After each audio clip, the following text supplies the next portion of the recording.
Hello students. तो यहाँ पे एक स्टूडेंट का डाउट क्वेश्चन इलेक्ट्रिसिटी चैप्टर से क्वेश्चन ये है कि H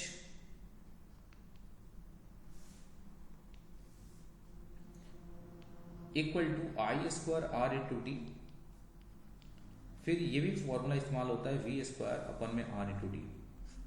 इन दोनों एक्सप्रेशन को देखते हुए यहाँ ये पता चल रहा है कि H directly proportional to the R है या फिर inversely proportional to the R है। ठीक है, आपको ये भी पता है कि ये जो है ये सीरीज के लिए होता है और ये आपका पैरेलल के लिए।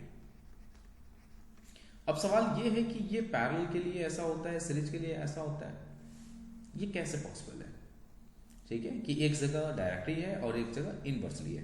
तो ध्यान से सुने, देखो जो फंडामेंटल लॉ है आपका joules law of heating effect, ठीक है, उसके अकॉर्डिंग H की जो वैल्यू होती है वो directly proportional to the I square, फिर R एंड T। क्लियर? लेकिन सीरीज कॉम्बिनेशन की एक खास बात कि सीरीज में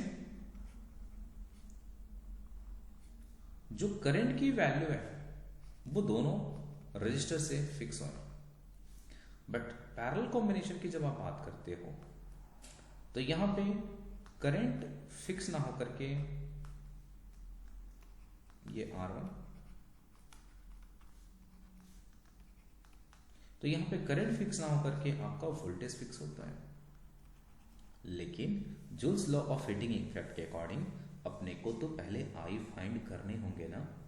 तो इस केस में यहां से जब आप आई फाइंड करोगे तो ये आ जाएगा I equal to we upon में आर, और जब भी इसी आई की वैल्यू को मैं इस एक्सप्रेशन में पुट कर दूंगा तो देखो H इक्वल टू आई की जगह पे V अपॉन में आर का स्क्वायर आर इंटू टी, तो यहां से V स्क्वायर अपॉन में R square into R into T, R से आर कैंसिल, फाइनली आ गया V स्क्वायर अपॉन में आर इंटू टी।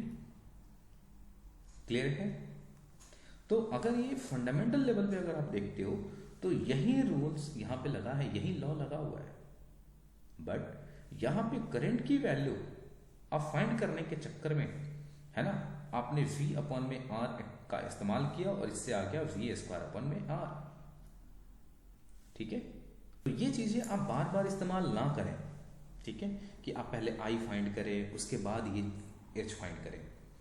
आपको डायरेक्ट मेथड बता दिया जाता है कि आप V स्क्वायर अपॉन में R इंटू टी फॉर्मूला का इस्तेमाल करें, लेकिन फंडामेंटल लेवल पे ये आई स्क्वायर आर इंटू टी का ही ये मॉडिफाइड वर्जन है और कुछ नहीं है।